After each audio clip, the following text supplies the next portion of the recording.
Hi, I'm Patrick Tuttle, the real estate guy with Legacy Real Estate Services, with your market update for the Greater El Paso Association of Realtors area of far west Texas. And in a few minutes, I'm going to answer the question, how's the market? I'll be right back with the answer.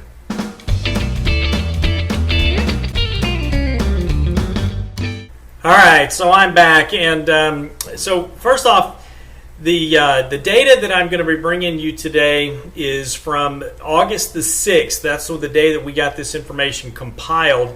The day that I'm recording this information is August 23rd, and you're likely to be watching this on August 24th or there later.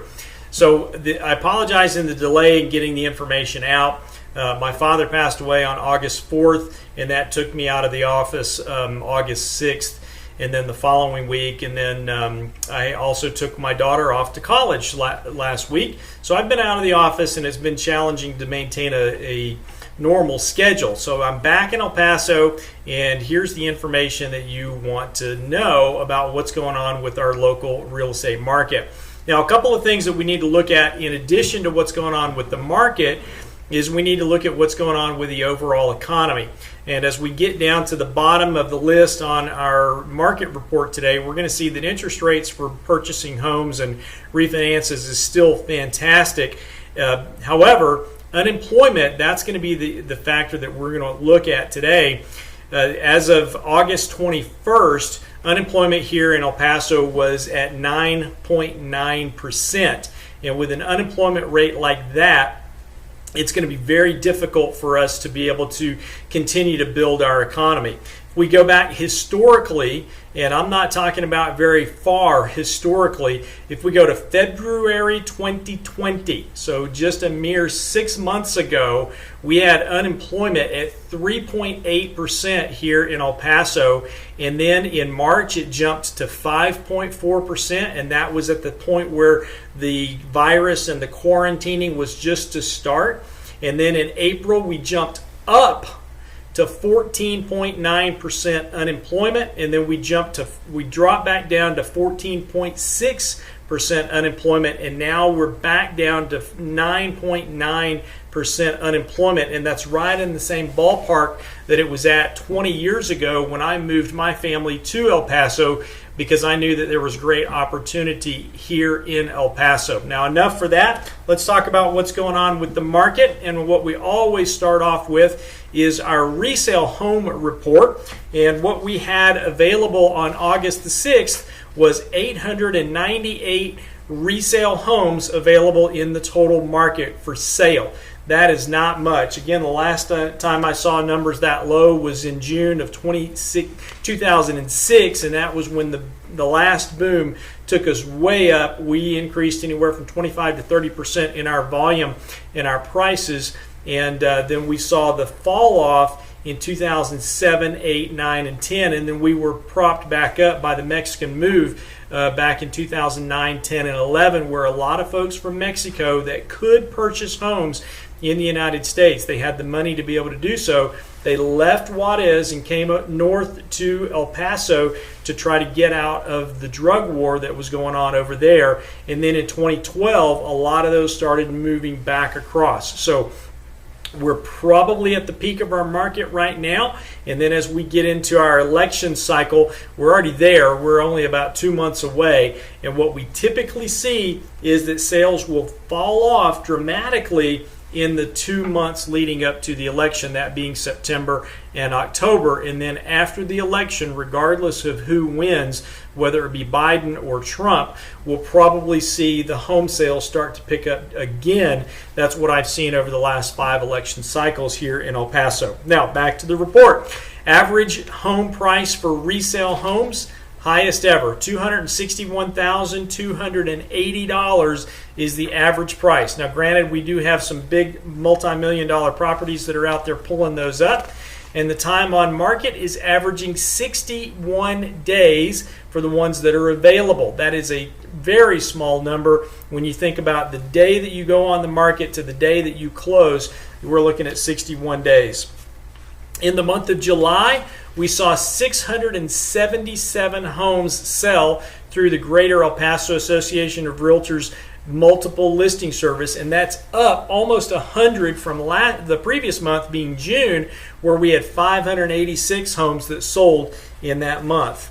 Here, the big number is that the average price of the home sold was $203,176. Now again, there was some big numbers on the multi-millions that pulled this number up, but that's huge for our market here in El Paso, where we're now topping $200,000 for an average purchase. I don't expect that to last long for a couple of reasons. The economy is going to turn us down, and we're also going to see that there's not as many multi-million-dollar properties that are available.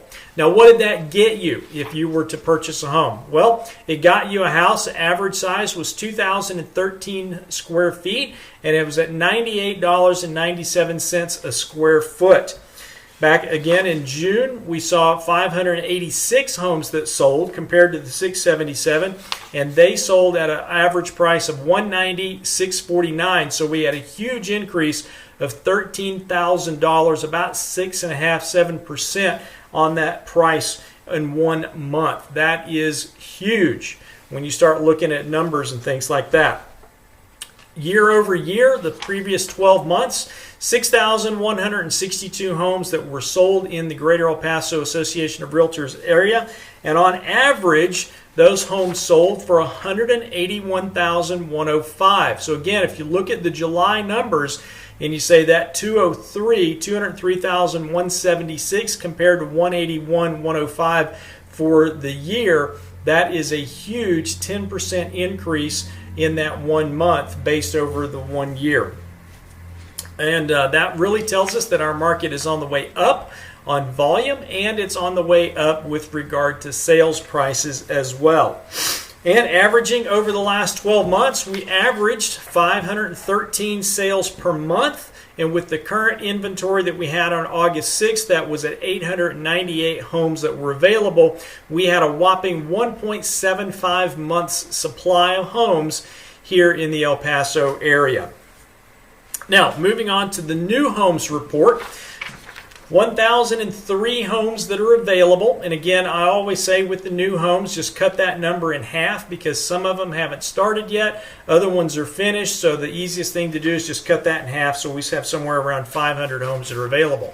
The average selling price in the month of July was $226.14.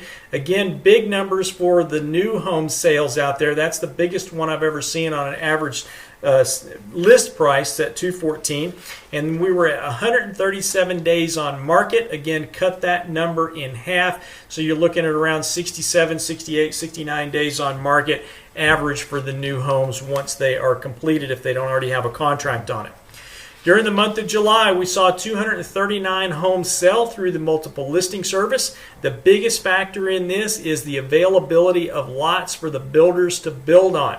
There are new home subdivisions all around town, but they were out of lots for quite a while, which put the market on hold in many different parts of town, and that's the biggest factor right now. Now, if the economy does turn around, we can see that this number it'll maybe climb just a little bit, but we've got to get enough workers to be able to get out there and create these homes, build them, and pull them out of the ground, as they say. Average sale price for the month of July. Okay, $221,000. Is that right?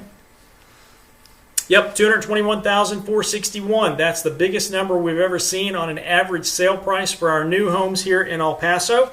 And what did that get you? Well, it got you on average a 1,840 square foot home, and it was $118.85 per square foot. Still outpacing the resale homes by about $20 per square foot, but it's a very, very nice home. Many people are still choosing to have those new homes with the newer, finer features and sacrificing on the size. Back in June, we saw a 247 unit month there. We saw a lot of homes close, and we're running out of inventory. Those homes sold at an average price of $215,890. So we've got a little over a 1% increase in the sale price with that roughly $3,000 difference between the June and the July prices. Rolling 12 months, 2,531 homes sold through the multiple listing service. Now remember, there's a lot of builders that don't put all of their inventory in there.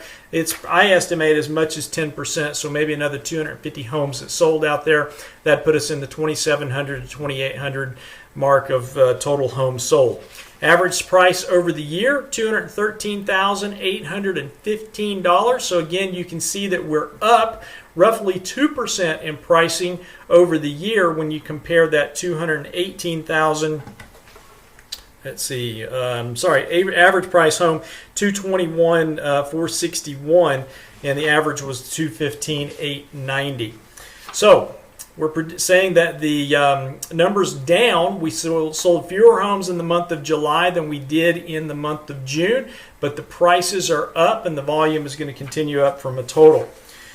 What does that do for our months of inventory? Averaging 211 homes per month. That gives us a 4.75 months of inventory. Again, take that in half. That's a 3875 months of inventory. So there's not a lot of inventory out there in the new homes. The biggest factor there being the availability of ready-to-build on lots from the developers. Interest rates as of August the 6th. 3.1% on a 30-year fixed mortgage nationwide average. Yours is going to vary a little bit simply because of credit scores and things like that. That's just slightly up over the month of June where we had a 3% average. And that pretty much wraps up our report for today. And if you've got questions about how this information affects you in either your home purchase or your home sale, please give me a call. I'd be happy to visit with you about the numbers and what it means to you in your individual circumstance. And that's really what it comes down to, because as the economy is changing, dramatic change, when we went from sub 4%. Let's go back here again. We had sub 4% unemployment in February of this year, and now we're right at 10% unemployment here in the El Paso area. That is going to affect our sales over the next couple of months as long as this virus sticks around. And we have to, the restaurants are losing people, the retail stores are losing people, and we have a very heavy retail and service center economy here in El Paso. We've got a lot of government jobs. That's the blessing that we have, is that those folks that are in those government jobs are still getting paid because of they're generating revenue through the taxes. But a lot of those city taxes are not getting paid because the sales in those retail outlets and those restaurants, those taxes aren't going to the city, so the city's coffers are going to be going down. And in order to make up the revenue lost, they're either going to have to build the economy back up, which is the best way to do it, or they're going to increase taxes. They're going to increase the tax rate, and your property is going to be taxed. And look for these things that are potential changes over the next couple of months. But the biggest thing we got to look at is over the next 2 months, we've got all of the rhetoric flying around based on the election of whether it's going to be Trump or whether it's going to be Biden. And what we've typically seen over the 2 months leading up to an election is that sales fall off. And I think it's because of the uncertainty in the marketplace as to who's going to get elected. And then once the election is done, and whether that's going to be Biden or whether it's going to be Trump, sometime in mid-November, if the economy starts to pick up, then we'll see the home sales start to regain some momentum. But we're dead into winter at that point, and that's typically not the best time of the year for selling homes. We usually get somewhere around 7% of our total closings in November, about 8% in December, 6 to 6.25% in January, 6 to 6.25% in February. And then in March, we start climbing again, historically speaking. And again, if you've got questions about this, give me a call. 915-588-1850 is my cell number. I'd be happy to visit with you, or you can shoot me an email, patrick@patricktuttle.com. Thanks for watching. God bless you. Make it a great day. Bye-bye.